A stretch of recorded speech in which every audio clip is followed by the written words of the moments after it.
In the previous sessions, we focused on the design of the subsurface part of the field.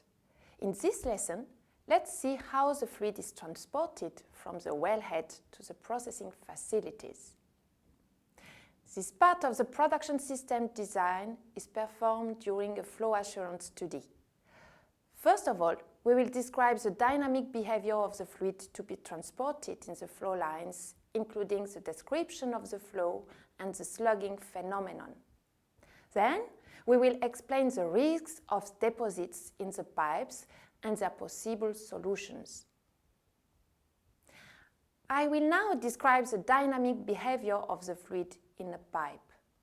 We will consider that the fluid is composed of two phases, liquid and gas. The liquid phase includes a mixture of oil and water. When flowing together in the same pipe, these two phases interact. Different behaviors of the fluid can be observed, depending on both the gas velocity and the liquid velocity. Let's focus on the example of a fluid flowing in a horizontal pipe. If the velocity of the liquid is low and both liquid and gas are separated, the flow is segregated. It is a stratified flow. With a higher liquid velocity, the gas is partially mixed with the liquid. The flow is alternately a slug of liquid, a big bubble of gas in the liquid, and small bubbles of gas in the liquid. The flow is intermittent. In the case of high liquid velocity, the flow is dispersed. Small bubbles of gas are mixed in the liquid phase. Finally, a high gas velocity generates an annular flow. The phases are segregated and the liquid flows around the gas. The fluid behavior depends on many parameters describing the fluid and its properties, the geometry of the pipes, etc.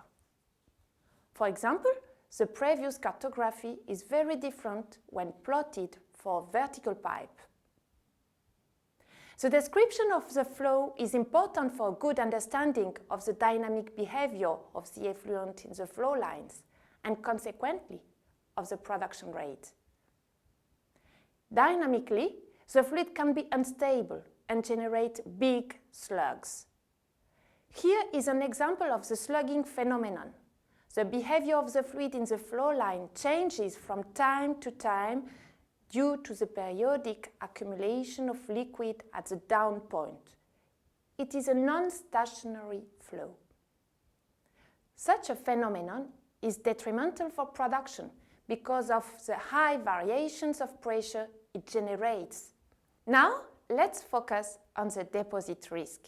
It mainly depends on temperature and pressure conditions of flow and can generate plugs in the pipe or deposits along the walls of the well. It includes hydrates, wax, asphaltene, or emulsions. Consequently, the surface available for the fluid to flow is drastically reduced. In extreme cases, the flow can be stopped. Such phenomena can occur all along the route of the fluid, from the reservoir to the separator. How can we avoid such deposits?